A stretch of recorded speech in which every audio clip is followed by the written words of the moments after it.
On September 17, 2025, the port city of Dalian, in China's Liaoning Province, was submerged in just a few hours after torrential rains reached historic levels. In only 1 hour, 98 millimeters of rain fell, breaking local meteorological records and completely overwhelming the city's drainage system. The impact was immediate.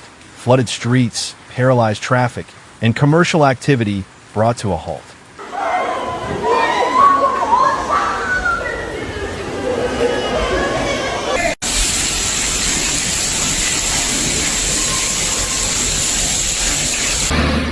Vehicles began to float, pedestrians were trapped in fast-moving currents, and large residential and commercial areas were forced to stop all activity. Within just 3 hours, rainfall totals exceeded 100 millimeters, and within 6 hours reached 217 millimeters. The scale of the event made Dalian the hardest-hit city nationwide that day, second only to Guangyuan and Sichuan.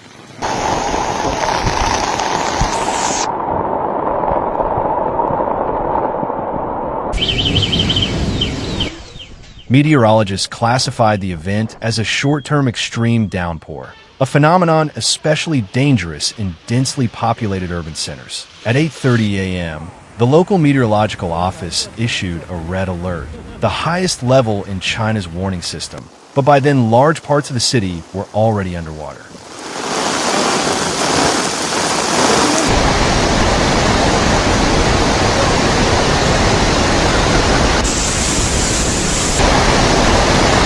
Major streets such as Zhongshan Road, Port Square, and Gorky Road turned into rivers. Cars drifted uncontrollably in the current, buses were stranded, and thousands of residents could not continue their commutes. Images showed water waist deep in central areas and currents too strong for pedestrians to walk safely.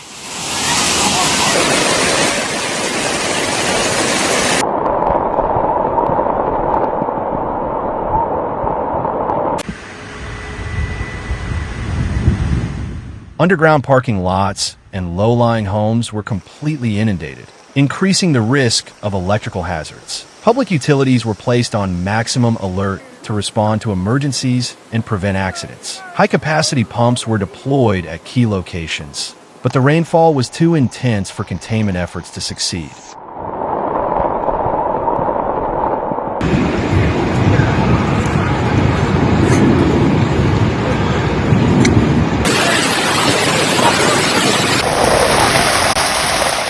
Authorities mobilized rescuers, firefighters, and police. Inflatable boats and ropes were used to evacuate people trapped in buses, parking garages, and basements. In some cases, helicopters were required to reach neighborhoods cut off by the floodwaters. The priority was clearing main roads and ensuring safety in the most critical residential zones.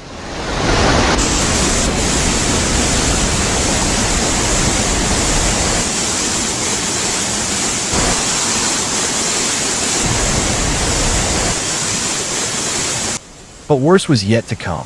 That same day, the National Meteorological Agency warned about the imminent arrival of Typhoon Mina, the 17th storm of the season, moving from the Philippine Sea towards southern China. The cyclone, classified as Category 13, was expected to enter the South China Sea that same night, raising alarms across the northeast of the country.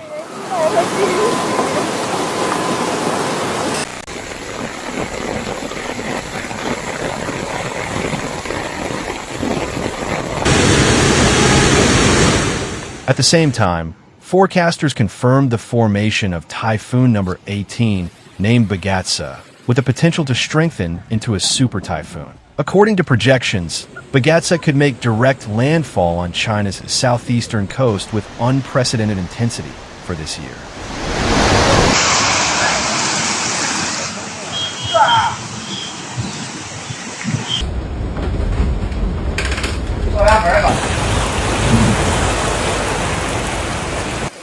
Experts warned that autumn typhoons are often more destructive than summer ones. The combination of warm seas and incoming cold air masses increases the likelihood of torrential rain and damaging winds. In northern China, temperatures had already dropped by more than 12 degrees Celsius within days, creating the conditions for additional extreme rainfall.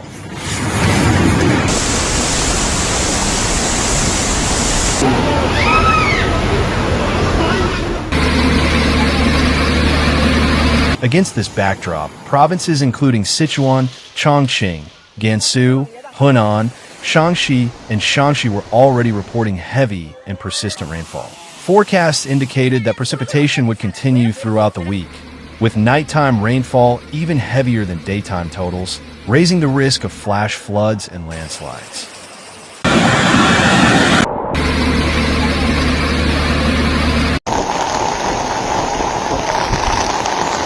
In Dalian, the emergency led authorities to declare the highest state of alert. Residents were advised to avoid unnecessary travel, stock up on food and water, and follow official advisories. Markets and shops reported an immediate surge in panic buying.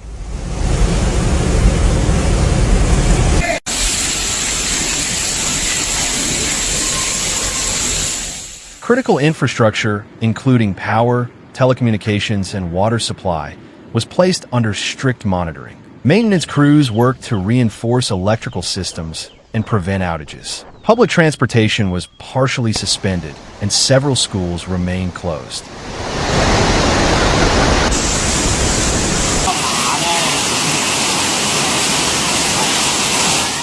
September 17th became a turning point for Dalian. In a matter of hours, the city experienced record-breaking rainfall, a complete collapse of mobility, and a shutdown of daily activities. Adding to this was the uncertainty generated by the looming threat of additional typhoons.